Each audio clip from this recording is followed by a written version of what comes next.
My birth name is Leo Frank Mellenger. I go by Lee. I have for a very long time. Um, I was born and raised in Van Nuys. Went to Lutheran Grammar School for 6 years. Then went to Robert Fulton, then junior high school, now middle school, now something else. Van Nuys High School for 4 years. Uh, then I went to I tried to get in. I wanted to get into the University of California. Um, in engineering.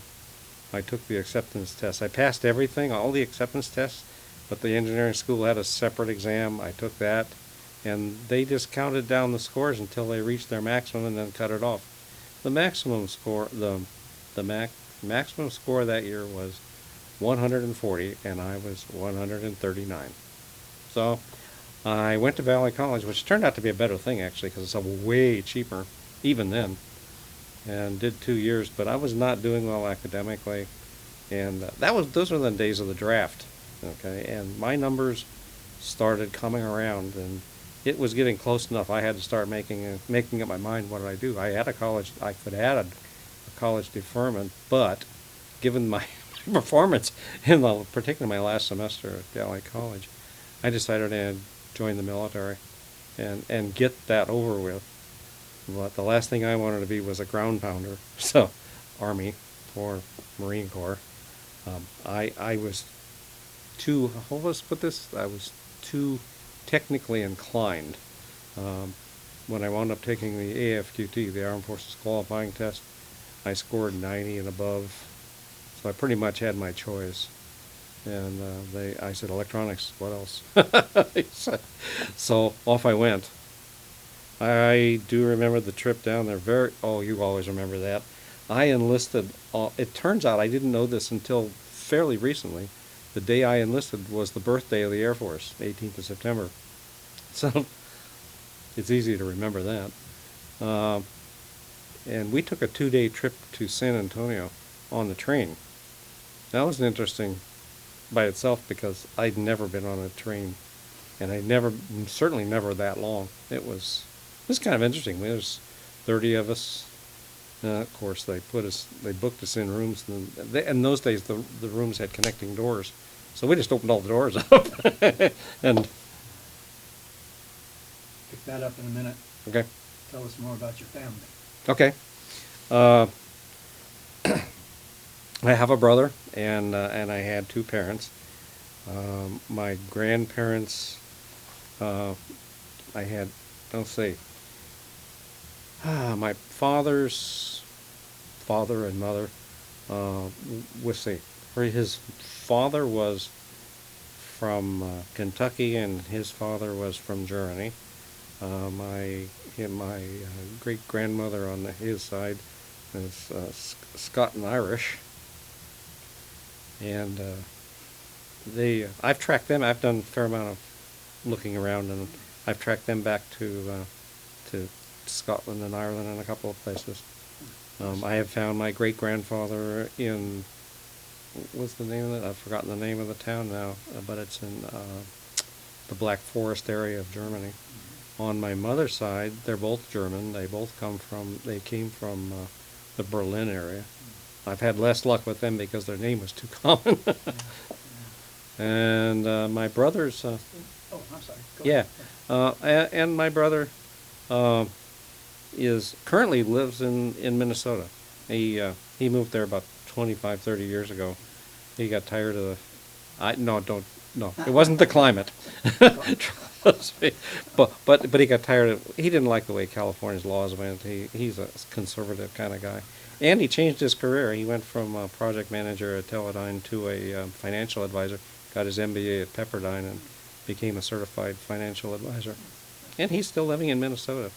Both my parents are deceased. My grandparents. In fact, my brother and a cousin and two cousins are the only ones left out of my family. On my mother's side, there were 10 kids, so it's surprising that there's so few left. The ones I have contact with, as I get more distance, I have less contact. I don't know any of them. Really, just the immediate family is my brother. Yeah. Okay, cool.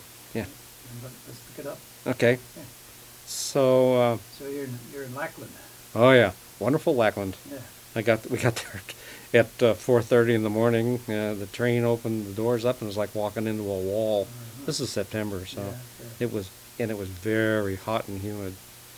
And of course, they loaded us on a bus and off to Lackland we went. Get to the usual wonderful introduction of Lackland. The DI gets onto the bus and starts yelling at us about getting off his bus, very loudly, and we were off. He marched us through. I remember that much. He marched us, got us into a formation. That was interesting, and then marched us off to the barracks they had for us. Of course, there were some guys hanging on the. These are the old World War II barracks. They were 2-story, wooden floor, open deck, and they had a deck on the side, on the end, and there was guys hanging out there and yelling at us about being rainbows. Of course, we're all in civilian clothes. That's the reason. Yeah, you just all of this starts rolling off you. You just kind of you capsulize and keep your head down. And I learned quickly, don't volunteer for anything. They did make me the chow runner, which turned out to be a good thing too, because the TI would send me off to go to the chow hall to give them the count, and so I got to sit there while they got to march around for a while. Anyway, Pretty cool. we left, was it the 1st of November? I was assigned to Lowry Air Force Base, and to the, well, then I didn't know it. I had a choice of 6 career. We got another train, the old Katy line. Oh, that was horrible. That train trip was bad. That line's long since gone. But we got to Denver at about 8:30 at night, and it was already getting quite cold there. We stepped out. Oh yeah, not a wonderful TIs. Had to say, you're going to Denver. It's going to be warm there. Wear your lightweights. Yeah, we got to Denver, and it was not. It was cold, and we froze our buns off until they got us to the barracks at the base, and we could smell the base. They used coal fire furnaces, and so there was no doubt. Spent a weekend with then was called PATS, Personnel Awaiting Training, and then did 10 weeks of 10 weeks of fundamental electronics, and then was there from November all the way to the following June for what was bomb nav school. I got a choice of 6 career fields. 4 of them were fire control in fighters of various sorts. One was gunner, what turned out to be the fire control system for the guns on the tail of B-52s. I'm glad I didn't pick that, because that is a filthy job. You have to clean those guns. 6-foot tanks of trichloroethylene. Anyhow, so I wound up in bomb nav, which turned out to be probably the best choice I could have made. Bombing navigation systems on B-52s. I spent 3 years, 3.5 years doing that. Flight line repair. Eventually, flight line repair is one thing, but my technical mind always wanted to get inside, and those were black box switches. You know, you change boxes out mostly. You had to find it and then change it out, and you work in really sometimes very confined spaces where the radar navigator, the bombardier, and the nav sit in the lower deck of the B-52. They have all this array of equipment in front of them, right? And almost all of that belonged to bomb nav.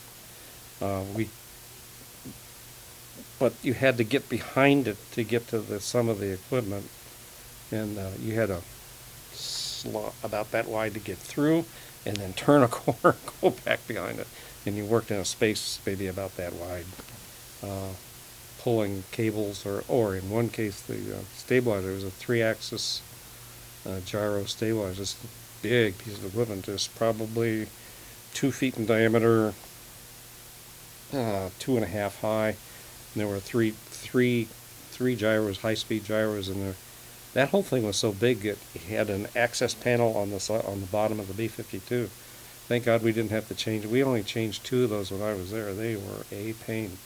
because all of the sheet metal screws around that hatch, all of them had to come out. The whole thing had to be jacked out and a new one jacked in. It was no small task. Everybody figured at least a day and a half just to do that. They didn't do the trivially change gyros. You got inside. The old troops, B-47 had then a similar system, very similar. The equipment was almost all the same, but the Bombardier, the radar navigator, was right in the nose, and the stabilizer was right here, and the optical sight went down and over the top of it. So in order to get to that, you had to get back there, and you had to take the cover off of the stabilizer. The cover, this was analog computers. You had motors and gyros and differential units, all mechanical, and they were driven by motors, 300-volt DC motors that were bidirectional. Well, the cover was like this. The periscope was here, and you had to stick your head in here to reach back to align a synchro. There was a motor right here with its two terminals, and in order to reach it, you had to do this. And if you got your chin on that motor, you got a bolt of electricity, and then your head would hit right up here. So anybody that worked on B-52s on that bomb nav system and wasn't careful, you could always tell, because there'd be a little scar there and a little scar there. Interesting stuff. I never worked on the B-47. I worked only on the B-52s. Eventually, I got off the flight line and worked totally on the radar system in the shop. I got to take the units apart and fix them and put them all back together. And that was closer to my liking. Changing boxes was not fun. But somewhere about in the middle, maybe 1964, they sent me off to school. They were changing the systems in the B-52s from the totally analog mechanical systems to analog electronic, and adding what they call terrain clearance radar to it. They changed the radar set. Lots changed, mostly in the radar system, but there was called a ASQ-48 system and ASQ-15 bomb nav system. They sent me down to Castle Air Force Base, for a 3-month class, where that was a lot of changes. That was a huge change to the radar system. It was almost completely different, and it was none of this stuff was simple. My God, nobody realized that. Today, everything's in little, very small boxes. They're all microelectronics. This thing, they created what they called a terrain clearance computer that took the radar signals, and instead of just sending out a radar signal in a fan like this and getting what they call plan view, it had two waveguides that were divided, so you had 4. You could pick from them, and you could look at them this way or this way, which changed the mode of the system. Typically, they used it this way, and that showed you elevation difference, which showed up on the pilot, and the pilot now had screens, CRTs, and he could set what they called a clearance plane wherever it was, and any of the terrain in front of him that protruded above the clearance plane would show on a scope, which means if he set the clearance plane even with his plane, he would see what's right in front of him, solid. So and you can move it up and down. Typically, they moved it down to 500 feet, and flew. That was the standard altitude for low-level runs, was 500 feet. Now they were making low-level runs. It's not the high-level bombing anymore. It's an interesting way to fly. Part of the time, well, in fact, almost all the last 2 years, I was on flight status, which means I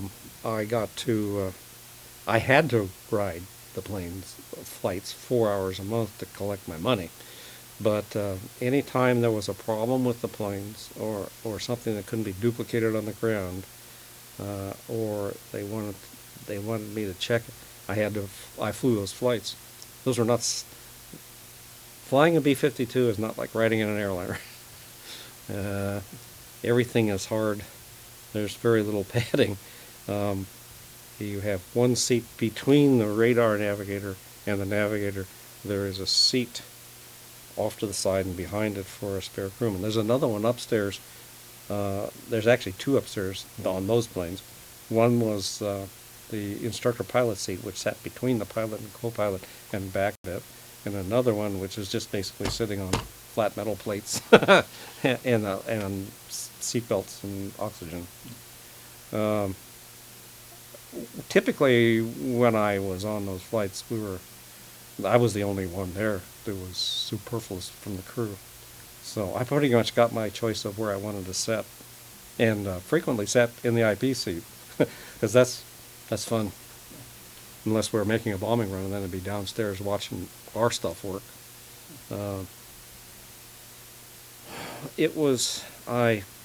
One incident that happened, I was working in the shop on radar, and that was strictly day shift. And about 4 in the afternoon, about when time I was ready to pack it up and go back to the barracks, they come screaming in there and says, "We have a plane on the pad, and the radar's out. We need a new RT unit, receiver transmitter." And you, you're on flight status. Go. Somebody else went over to personal equipment and grabbed a parachute and helmet, and I was put in the launch truck and went screaming out to the end of the runway. The plane is sitting there, everything's running, all the engines are up, hatch opens up goes the parachute, up goes the new RT unit, there goes the helmet, up I go, they slam the hatch shut. I had probably a couple of minutes to get everything squared away, get the RT unit upstairs, which is where the RT unit was located. It wasn't in the bottom. I had to get it up those little narrow stairs and up the top and then down. The RT unit sat right behind the co-pilot. Oh, diverged slightly. The modulator, the radar modulator, sat right behind the pilot. And it was a pretty big unit, about so big around and about so tall. And it generated the high voltages and currents necessary to power the radar. Most pilots had no idea what that was.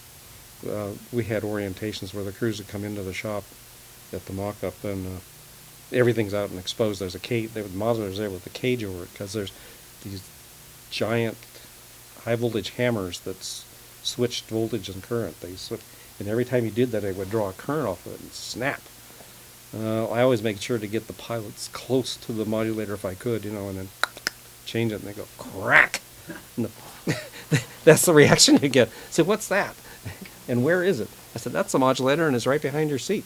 Yeah. that always was good for a laugh. Anyhow, they threw me into the plane. They were sitting on the end of the runway, and I started changing the RT unit because it was dead, and it was pretty clear that it was the RT unit that was bad. So I started changing it out. I had 2 big connectors, 6 BNC connectors, just little snap-in clips, and the dual waveguide. Waveguides held in my little Allen screws, 8 of them. So I'm laying over the top of this, taking all this stuff off.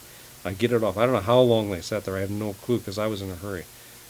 I got it out, got the new one down, bolted down, and started putting the thing together, and I hear him say, "Well, we got to go." Oh, crap. So I'm laying over the RT unit as they swing onto the runway, and off they go, and I'm still trying to put this thing back together. And there's no clue. I mean, I could put this all in here, and it still wouldn't work. And that would be mission over. So it turned out, it finally did. When I got it all in and hooked up and I had them started, it worked. But now I'm at the beginning of a 14-hour flight.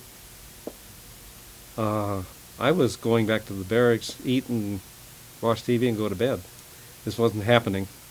So I was on there for 14 hours. This crew was not so friendly crew. Typically these crews were pretty good about it. They understood your problems, and in a case like this, these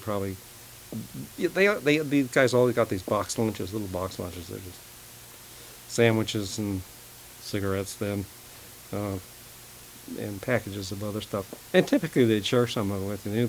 You didn't have anything. Not these guys. I had coffee and cigarettes for 14 hours. By the time we got back, it was 10 o'clock in the morning. They had to do a couple of the pilots need so many landings each month to qualify, maintain their qualification, and this guy needed 2 or 3 or whatever, and they did what they called taxi backs. They land the plane, go to the end of the runway, taxi all the way back to the other end, and take off again.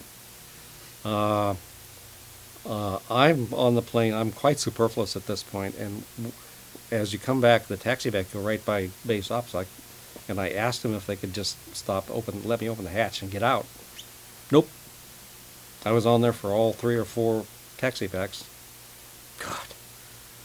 By the time I got back to the shop, I was wiped out. I mean, really wiped out. And then one of my supervisors, not realizing that I hadn't just come in, said, "Okay, you can get started now."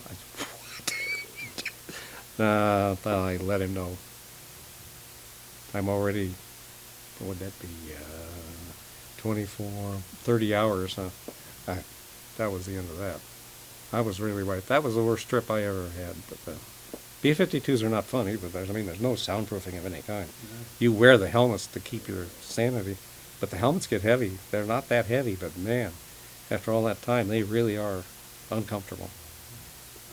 It's the reason most aircrew, at least in those days, had fairly short hair.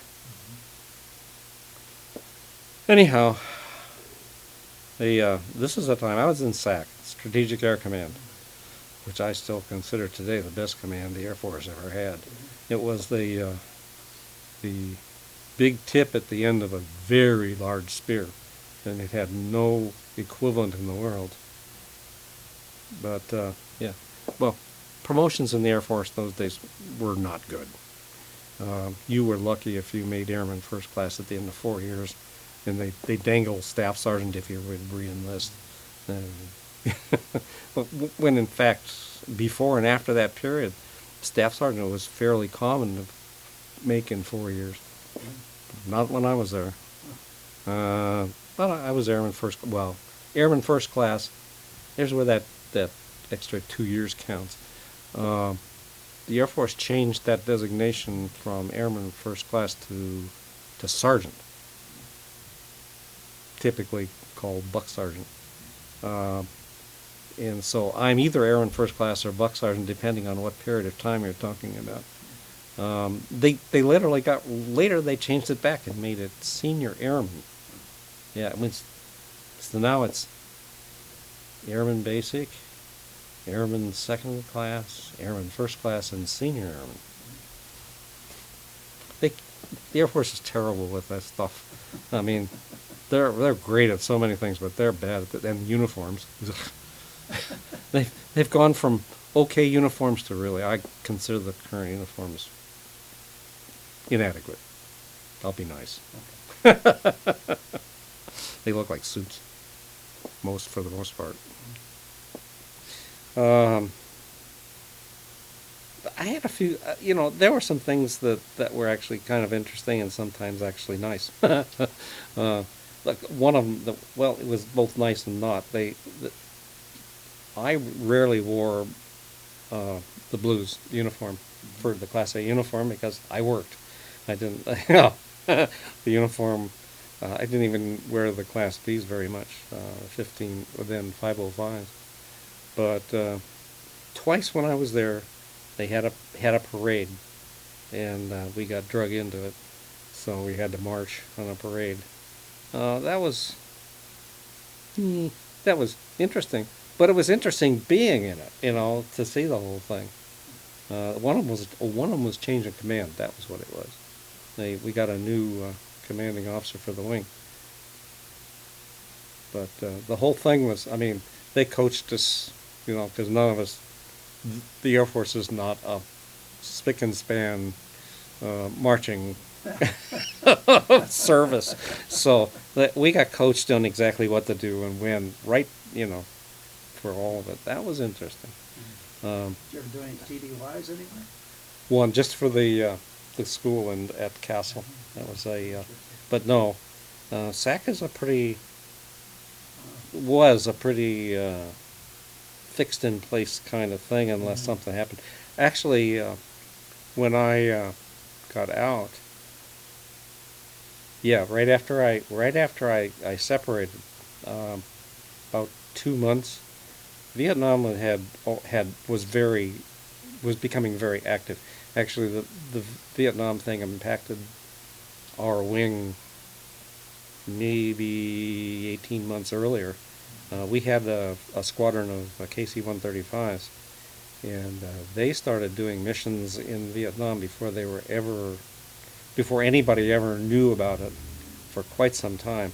But I knew they were up to something when I saw a couple of the ComNav troops who were going with the KC-135s, and they were packing 38s. Huh? you guys, yeah, we can't talk about it. And so they were flying off to Vietnam. 2 months about after I separated, the wing got orders to Guam, the bombers. They were going to start using them. So I just missed. Nevertheless, I'm credited with service during the Vietnam War. So did you get any leave time? Oh, yeah. Yeah, okay. Did you have some fun? Well, usually I went home. I did, let's see, I don't remember the year, but it was either 63 or 64. I did take some leave and took a hop with one of our KC-135s to Hawaii. It was going to service in a task force in Japan, but of course they made a fueling stop at Hickam. And there were maybe 8 of us or so who went along and then stayed in. They were supposed to come back in a week and pick us up at Hickam. So we went over there and we spent 6 days at Fort de Russy. I don't know if you've heard of it. It's still there. It's quite different now, but it is a fort operated by the military as an R&R site for all service. It had what were probably converted barracks, but they were converted into actually fairly nice little places. And we stayed there. I think the charge was like $3 a day. And it was right on, what's that street name? Well, the Fort de Russy goes right down to the beach. It's right next to the Hawaiian Hilton.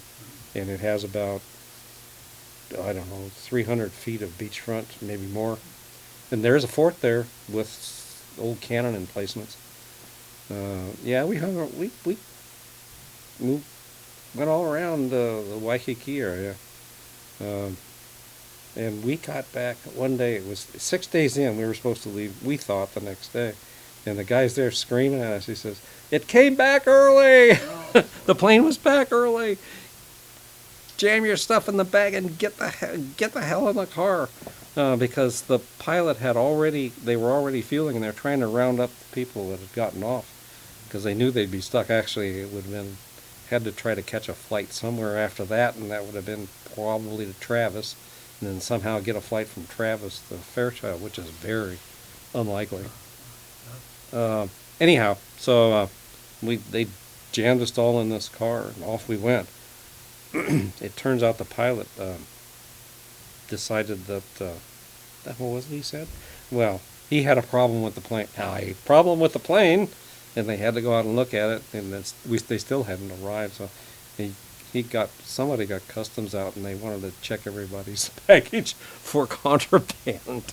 So, and we got there when the baggage was just going back on the plane, and we came screaming out there.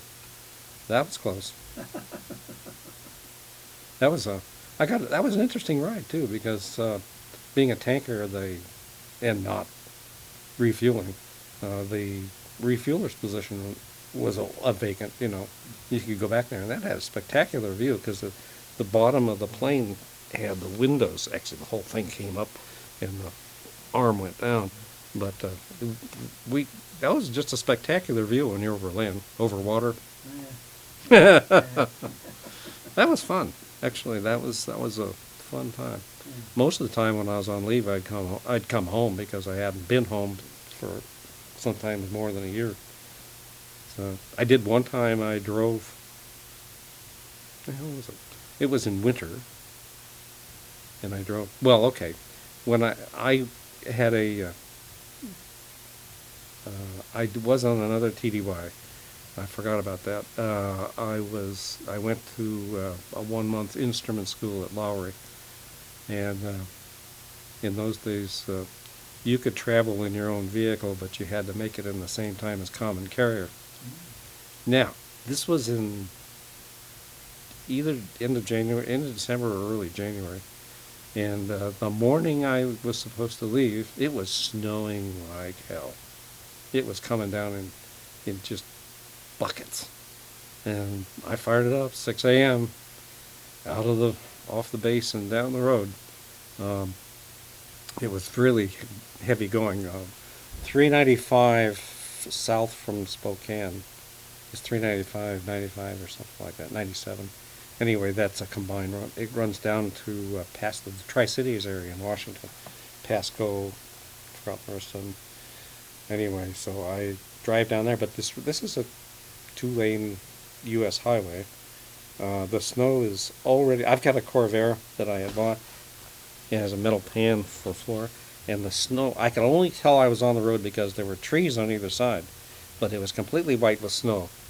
And the only way I could tell I was not on the road anymore is it started getting rough, and I could feel the snow pushing on the pan on the floor. That was interesting, a little scary. But by the time I got to, I've forgotten the name of the town. It's where 395 goes south. It had stopped snowing and was almost reasonable, and I drove all the way down to where did I wind up?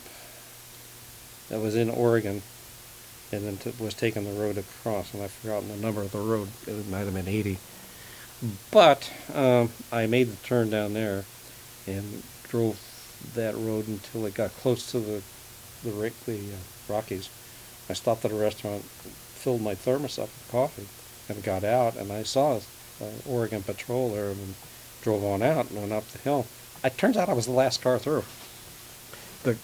The Oregon police had closed it right behind me. Oh, it was okay. I mean, it wasn't bad in the mountains, but I got down on the other side in Wyoming, and oh my God, it was clear, but it was. I'm driving along, and suddenly I feel a car do that, and it finally dawned on me that I was running over black ice, little patches of black ice, and I had better slow down. I got up to Little America. Have you ever heard of that one? Yeah. I went to turn off because I needed to get gas, and it wouldn't turn. Car wouldn't turn. There was so much snow packed in the wheel wells that that there was just this narrow slot, and I had to slow down and use the steering wheel to turn the wheels into the snow to melt it, get it hot and melt it. And I got the next one. That was a weird experience. And I got to Lowry, to the base, to the squadron. What do you call him? The guy that takes care of his stuff. Yeah, no, not the anyway. But you got to check in with them there. Yeah, ready. Yeah. So I got there. I was supposed to be there by 5. I was there at 5:03. He did not want to check me in because I was not on time. He did finally. I spent a month there messing around in Denver. It's a nice place. Yeah. I still like Denver. Yeah. Yeah. It's a nice. I was born there. Were you really? Yeah. Yeah.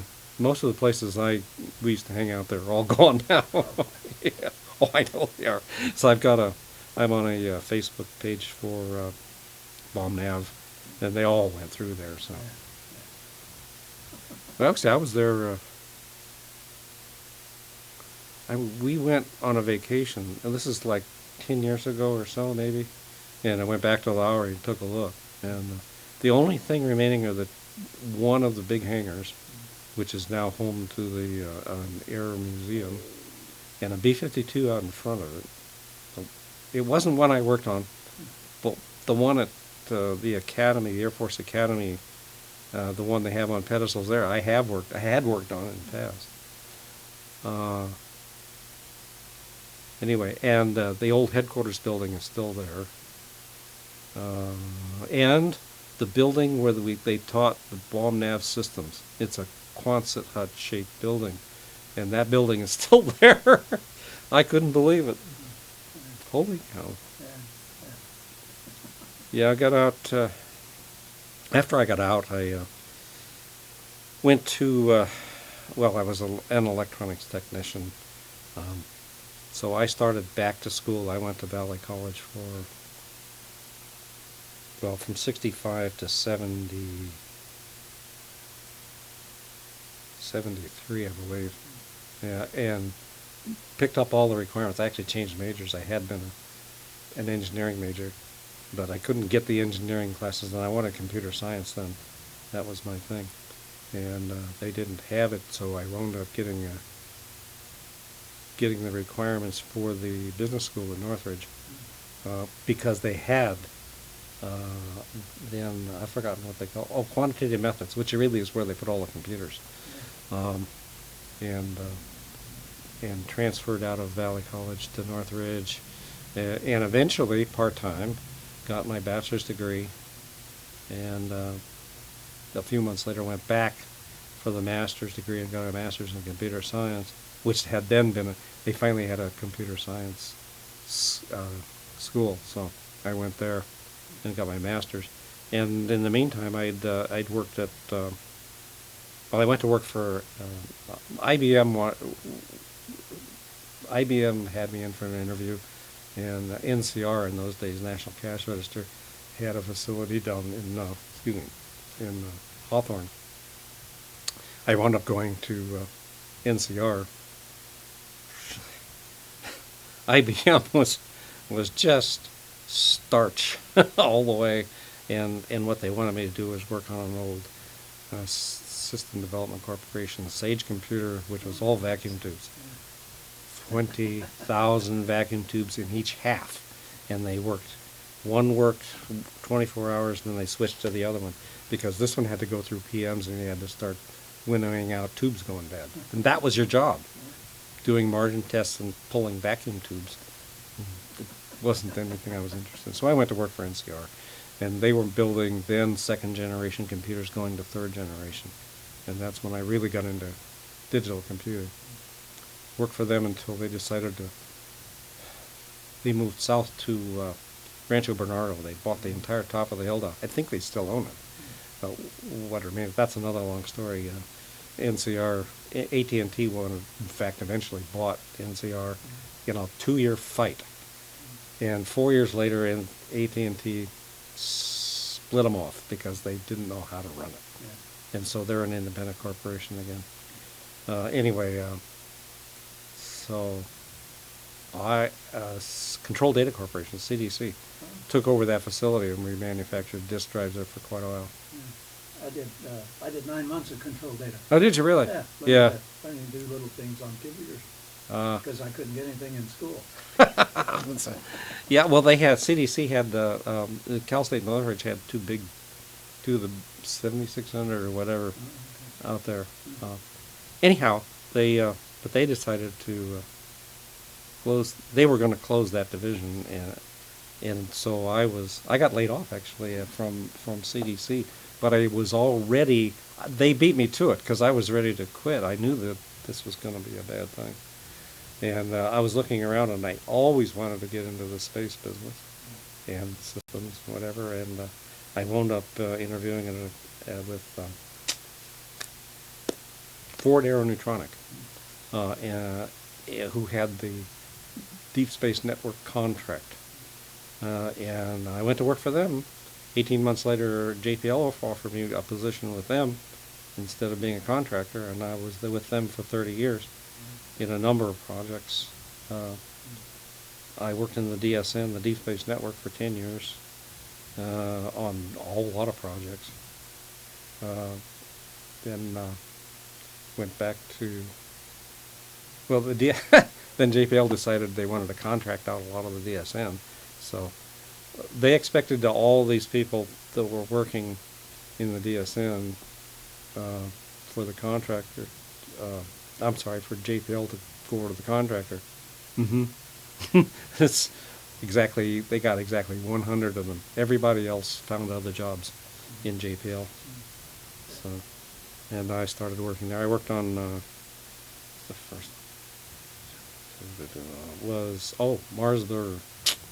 Most people don't even know of it these days. It was one of Dan Golden's faster, better, cheaper projects. We always said you can do 2, not 3.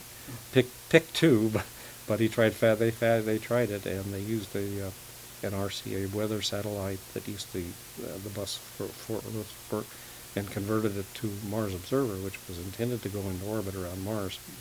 By the time it got to Mars, they pressurized the fuel system to do the burn, and they never heard of it again. That was the end of it. And given the little telemetry they got, and they did some checking, they discovered there was a valve in there in the fuel line that was intended for Earth orbiting work and only used when it first went into orbit. Well, this thing had been out there for 2 years. It turns out the valve leaked, and the fuels were hypergolic. That means they go off on contact with each other. That's what happened. Blew out all the fuel lines. Wow. Yeah, so that was gone. Then I went to work for Cassini, and I worked for Cassini up until the day I retired. I worked as a data, the real-time systems, as a system engineer, testing, integrating, and since this was, what would you call it, a highly leveraged, despite the fact that it was a $3 billion project, everybody did everything. I wound up, as a mission controller and the data engineer, the first 30 days of launch, we covered it continuously, so I was in there, in and out of there a lot on off hours. And I was served as a mission controller up until the day I retired. And I was also a manager of the flight system test bed at the same time, because work is slippery there. They call it a matrix organization, but it means basically you can do lots of different things at the same time. So Wow, that's quite a track record, buddy. yeah. Yeah. Well, when I start looking at it, it's like, wow, really? I met Carl Sagan there. He was there for a number of times. I met him there. Who else? I met completely disconnected from all of that. I graduated from Van Nuys High School. At that time, there was a guy going to Van Nuys High, 2 of them actually. I can't remember the other guy's name. But Vince Cerf, and most people may or may not know his name, but he's one of the 2 people at UCLA that basically invented the internet. They were the guys who wrote the first one, then ARPANET, and what was called an IMP, an image message processor, interface message processor. And that was the start of the internet. ARPANET became a center. They used it in lots of military and facilities, and eventually changed the name from, it was ARPANET, then MILNET, and then they converted MILNET to the internet. So that's another piece I had a little piece of. Actually, at Northridge, my advisor was doing some work on the then nascent internet, so I wound up doing a little work on that, just as a graduate student. Yeah. So another piece I wow. Fingers and everything. Yeah, I know. It's just amazing when you look back on all this stuff. Yeah. Ooh, wow. All right, now we got it on video. Yeah. Yeah. Well, somebody may see it someday. You never know. Absolutely. Yeah. Absolutely. So, I'm always interested in how you feel the military changed you as a person. Oh, yeah. Well, that was an interesting story. Like I said, my last couple semesters at Valley College were very bad. I don't know. I still to this day don't know why, but I was not doing well academically. I really, literally busted calculus, and that should never have happened. Yeah. And I was extremely depressed about that. How, what am I going to do now, kind of thing. That partly drove my enlistment into the Air Force. Yeah. I credit the Air Force with with changing my attitude and how I did things. I did go to classes when I was in the Air Force at Fairchild. Eastern Washington State University conducted on-base classes, and I retook college algebra, for example, just to keep myself in line. And I realized that the discipline that I have been subjected to had changed the way I did things, and I did much better. Now, when I got out and I started back again, I had to take those calculus classes, and I retook them, and they were still, I wouldn't call them not easy. Calculus, I like mathematics, but I had a real problem in remembering everything and getting it right. But I managed to get B's on my calculus, which to me was a big win, because I had flunked one of those classes. So I think that was 4 semesters of what they called analytic geometry and calculus. Just a little extra discipline. Oh yeah, well, more than a little. Yeah. Yeah, it was. But when I started getting through it, and I only took those classes, I did not take, like 3 or 4, and these were all at night. Everything except the classes I could not get at Northridge were night classes. I did the same thing. Yeah. Total time to get my master's was 18 years from beginning to end. 15. Good. But Yeah. I didn't do the masters. Yeah, but people sometimes don't believe it, and nobody ever paid a cent for that but me. And I have serious problems with all these student loans, and especially the really big ones. Different world. Oh, yeah. Anyhow. We're the lucky ones. Yeah, Yeah. but I paid for everything. Yeah. Every single red cent. Yeah. All right. Take a deep breath. Met my wife at Valley College. Good. Okay, let's hear it. Okay. Well, there's required classes, and one of them is the biological science, which I wasn't terribly interested in, and almost all of them included a lab, which I was really not interested in, because I had to take night classes, and those were not offered at night. And I was trying to figure out what to do, and I found out what everybody else in that particular one found out. There was an anthropology class called biological anthropology, and it satisfied the biology requirement. And it was just a classroom on biological anthropology. And I got taken this class. In fact, the classroom that was in, they just recently tore down. The bungalows from 1949. Anyhow, I was in that class, and I was sitting next to this woman, and I was my usual self then. If questions, they asked questions, sure, I'll answer it. So then I started talking to her, and I said, at that time they had a little cafeteria at the far southeast part of the campus. One of those outdoor ones, the kind they used to use for LAUSD, the little outdoor. They were all inside, and they had this outside access. Anyhow, you want to go for coffee? Sure. That was the beginning. And she's later said next to me after I figured out I was the one answering all the questions, because she was one who usually sat in the back of the class and tried not to be seen. And she's going to kill me when she sees this. Any last minute thoughts you think you'd like to throw out, just in general? Or? Nah, If somebody asked you about going into the military, what would you tell them today? Do it. All right. There you go.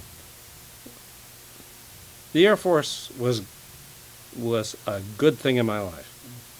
I can't say it. Yeah. But we were in at the right time. That's true. That's Yeah. always true. Everything changes. Yeah. I mean, that's something else we learned at my age. Everything changes. Yeah. All right, sir. Thank you. Dan, thank you.